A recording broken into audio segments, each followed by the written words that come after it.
वाले हैं। यूएई ने इंडियंस के लिए 5 ईयर मल्टीपल वीज़ा आज जो है उनके लिए अनाउंस किया है। बिल्कुल फ्री वीज़ा है, वीज़ा ऑन अराइवल है और इंडियन जो है 90 डेज तक या 180 डेज तक यूएई के अंदर जो है स्टे कर सकते हैं, कारोबार के एतबार से, विजिट के एतबार से। और यूएई जो है इस वक्त इंडिया को अपना बड़ा स्ट्रॉन्ग पार्टनर समझ रहा है। उसको मालूम है कि अगर मुझे अपनी इकोनॉमी को आगे लेके जाना है तो मुझे इंडियन मार्केट को यूएई की तरफ अट्रैक्ट पहले आपको वीजा लगवा के आना पड़ता था, ठीक है। अब वो आ रहा है कि अगर आपने हफ्ते 15 दिन के लिए आना है, ठीक है, तो आप ऑन अराइवल वीजा भी लगा सकते हैं। आप सिर्फ टिकट बुक कराएं, जैसे बाकी कंट्रीज में, कई कंट्रीज में जैसे ईरान के लिए है, टूरिस्ट के लिए, ईरान के लिए है, बैंकॉक, थाईलैंड वगैरह चले जाएं। ठीक है। तो उसी तरीके से दुबई का भी इन्होंने मतलब प्रपोजल डाला। मतलब कि ना ज्यादातर तो गलत काम ही हो रहे हैं, जैसे कि भारत सऊदीया को अल्कोहल की जो बोतल्स है ना वो सप्लाई कर रहा है और सऊदीया भारत को कर रहा है। तो पाकिस्तान में भी जो शराब है वो मुसलमानों के लिए अलाउ नहीं है, लेकिन आप बार्स में जाकर देखें 50% मुस्लिम होते हैं वहाँ पर। तो वहाँ बाहर ही जाएंगे। डिस्को वगैरह भी है यहाँ पर, सब कुछ ही है। ये जो चीज़ें नॉन मुस्लिम के लिए रखी जाती है ना, स्पेशली वहाँ पर मोस्टली मुस्लिम की तादाद है भाई। तो क्या आप यहाँ पर हिंदुओं का मंदिर बनने देंगे? नहीं बनने देंगे। तो जो हिंदुओं पर आप बात करते हैं, जुल्म तो हिंदुओं पर कर रहे हैं कि आपने किसी के चर्च, किसी के मंदिर को गिराना या बनने नहीं देना, ये नहीं कहता। तो हम क्यों नहीं बनने देते फिर? किसने कहा आपको नहीं बनने देते? हम तो अभी तो आपने कहा कि नहीं बनना चाहिए पाकिस्तान। नहीं, मैंने वैसे क्या दिया, सब निकल गई बात मेरे ज़हन से।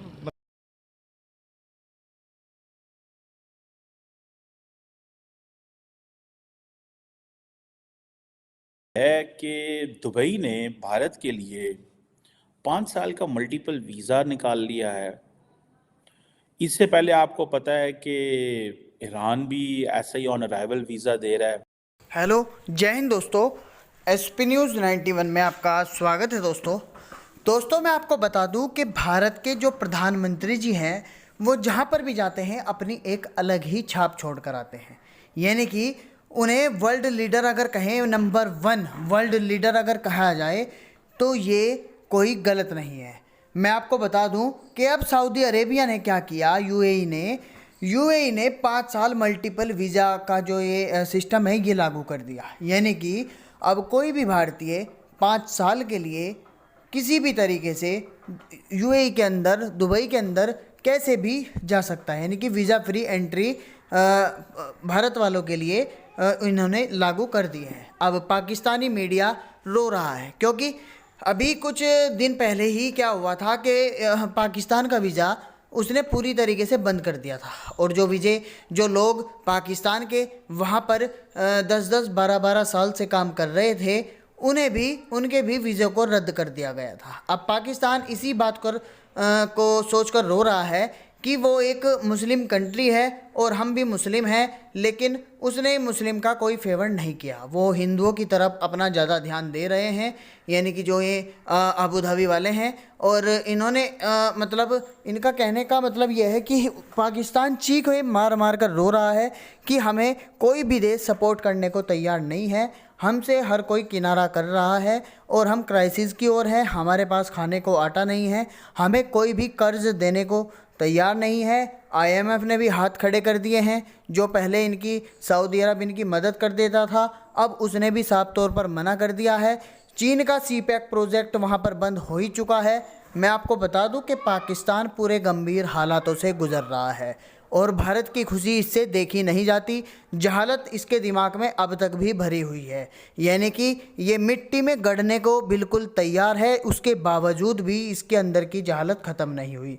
अब पाकिस्तानी मीडिया इस पर क्या चर्चा कर रहा है, क्या उनका रिएक्शन है, तो आइए दोस्तों साथ मिलकर इस वीडियो को देखते हैं। मुझे पता है कि पाकिस्तान से दुबई का वीज़ा लेना आसान भी है और मुश्किल है। आसान इसलिए है अगर आप बड़े बिजनेसमैन हैं, आसान इसलिए है कि आप सेलिब्रिटी हैं, आसान इसलिए है कि अगर आप एमिरेट्स एयरलाइन को इस्तेमाल कर रहे हैं तो आपको on arrival visa, on arrival क्या आपको वैसे ही वीज़ा मिल जाता है और आपको स्टे मिल जाता है 24 घंटे का या जितना भी आप रहना चाहें। एंड अदर दैन दैट, अगर आप एक आम सिटीज़न है तो शायद आपको टाइम लगेगा। लेकिन दुबई ने 5 साल का मल्टीपल एंट्री वीज़ा जो है वो इंडिया के लिए दिया है। 2 से 5 दिन में ये वीज़ा मिल जाता है और इम्पॉर्टेंट चीज़ ये है कि ये 90 दिन तक होता है और फिर ये आगे भी एक्सटेंड हो सकता है फॉर अनदर 180 डेज। वो कहते हैं ना कि nations do not love nations, they love their interest. I think John Mearsheimer ने ये बात की थी। क्वेश्चन ये है कि यूनाइटेड अरब एमिरेट्स हो या सऊदी अरेबिया हो, उनको पाकिस्तान से या नाइजीरिया से या बांग्लादेश से या इंडिया से कोई प्यार नहीं है, उनको प्यार है अपने इंटरेस्ट से। Same is in are case, same is in India's case. आज अगर इंडिया को 5 साल का मल्टीपल वीज़ा दिया जा रहा है इंडियंस को, तो ये नरेंद्र मोदी की जो एक पॉलिटिकल विजन है, प्लस उन्होंने इंडिया को इतना रेलिवेंट प्लेयर बना दिया है कि the Saudis have no choice but to offer such kind of things. ठीक है जी। सो आप देखें कि जैसे फॉर एग्जांपल कहा जाता है कि शायद पिछले 1 साल के अंदर मैं देख रहा था जो दुबई का department of economy and tourism है, वो कहते हैं हमने 2.46 मिलियन जो है वो विजिटर्स आए 2023 के अंदर। बड़ी तादाद है। और ये जिसे कहते हैं ना कि 1.84 मिलियन टूरिस्ट ज़्यादा हैं 2022 से। सो बड़ी तादाद में लोग जो है वो दुबई जा रहे हैं, अपॉर्चुनिटीज़ हैं। अभी फॉर एग्ज़ाम्पल कई लोग वोकेशंस के लिए जाते हैं, कई लोग वैसे जाते हैं। अभी नरेंद्र मोदी दुबई में एक मंदिर का इफ्तिताह करके आए हैं। सो जिसे वो कहेंगे ना आप कि ये एक स्ट्रगल फॉर पावर है कॉन्टीन्यूसली, और जो स्ट्रगल फॉर पावर है वो इसी तरह होती है कि कभी इकोनॉमी के लेंस में, कभी पॉलिटिकल लेंस में, कभी आप इस अंदाज में देख रहे होते हैं कि हमें ऐसे वीज़े देने से हमारी मार्केट बेहतर होगी, हमारी इकोनॉमी बेहतर होगी। इंडियंस आएंगे, 2 तरह के इंडियंस आएंगे, एक वो जो घूमने फिरने अयाशी करने आएंगे, टूरिज़्म करने आएंगे, एक वो जो जॉब अपॉर्चुनिटीज़ के लिए आएंगे। क्वेश्चन ये है कि हमने 70-75 साल सारी इस्लामिक दुनिया को सिर्फ़ और सिर्फ मजहबी लेंस से देखा है, क्योंकि हमारे पास मज़हब के अलावा कुछ लेंस देखने का था ही नहीं।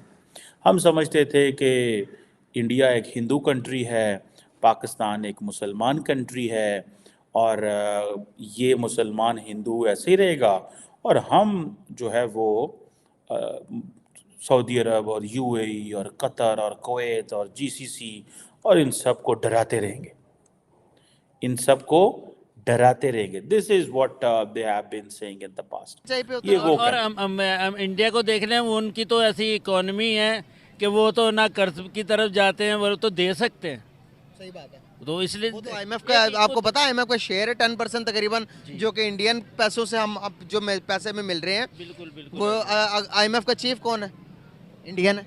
बिल्कुल ऐसे वर्ल्ड बैंक का चीफ कौन है? इंडियन है। बिल्कुल। तो जाहिर है कि प्राइम मिनिस्टर कौन है? इंडियन है। जी देखें कि वो हर जगह ना ऊपर चले गए, इसी एतबार से गए ना कि एक तो तालीम का फैक्टर है, फिर उन्होंने तरक्की करी है, हर शोबे में करी है, इतनी बड़ी कौम होकर। अब ये देखें वहाँ पे एक छोटी सी मैं आपको बताऊँ, एक बेवा औरत है, चाहे वो मुसलमान है, चाहे वो हिंदू है, चाहे क्रिश्चियन है, किसी भी यानी वो जाति बोलते हैं, किसी भी ज़ात से, वहाँ जनाब उसको ना 3,000 रुपये महीना देते हैं वो उसके हस्बैंड की वफात के बाद। तो इसका मतलब है कि उनकी इकॉनमी इतनी स्ट्रॉन्ग है ना कि वो लाइफ टाइम में कभी इंडिया नहीं। मेरे भाई हैं, उनकी शादी हुई हुई है इंडिया में। हमारे बड़े माइग्रेशन कर आए हैं 47 के। कहाँ से हैं? अब तो लाहौर में ही है, लेकिन हमारे जनाब जो वालदैन वगैरह वो ख़ास दिल्ली के आए हैं इधर। कभी याद आता, कभी दिल किया जाने को? बड़ा दिल किया, लेकिन ये कि जाना ही नहीं हुआ। मेरे मुझसे बड़े भाई, उनकी वहाँ मैरिड है, वो ये शादी। अच्छा, जो हमारी भाभी हैं, जो आपकी भाभी हैं, वो इंडिया से हैं? जी, मेरी कज़न भी हैं, मेरी फुप्पो की बेटी भी हैं। अच्छा, फुप्पो आपकी दिल्ली में? जी, हमारे कई रिश्तेदार वहाँ रह गए थे, वो नहीं आए थे, तो वहाँ से फिर ब्याह के लिए हम लोग। सर देखें ना, 2 मुल्क एक ही जगह, एक पट्टी लगने पर इतने फासले हो गए हमारे। इतने कभी दुख होता कि यार क्या हो क्या गया, एक ही पट्टी, एक ही मुल्क, एक ही रंग, एक ही नस्ल, एक ही ब्लड, जो कि आज अलग अलग हो गए। बस यही देखे ना, पता नहीं है क्या ऐसा अमल हुआ है कि वो जनाब अली, आपको याद होगा एक वक्त होता था कि हम मुसलमान और हिंदू हमारे बड़े बताते हैं कि रमज़ान आता था ना तो वो इतनी रिस्पेक्ट करते थे हमारे इस महीने मुक़द्दस महीने की कि वहाँ पर वो अगर उनका बच्चा भी गली में कोई खाता पीता नज़र आता तो थप्पड़ मार के कहते थे कि तुम्हें नहीं पता है मुसलमानों के रोज़े हैं। बहुत अच्छा लगा आप लोगों से बात कर। अस्सलाम वालेकुम। वालेकुम अस्सलाम। कैसे हैं आप? अल्हम्दुलिल्लाह बेहतरीन। नाम आपका? मोहम्मद नवीद। क्या करते हैं? एडवोकेट। जी अस्सलाम वालेकुम। हसनैन जवेद। अच्छा, जबरदस्त। बात करने का पर्पस ये है कि क्यों यूएई ने और मिडिल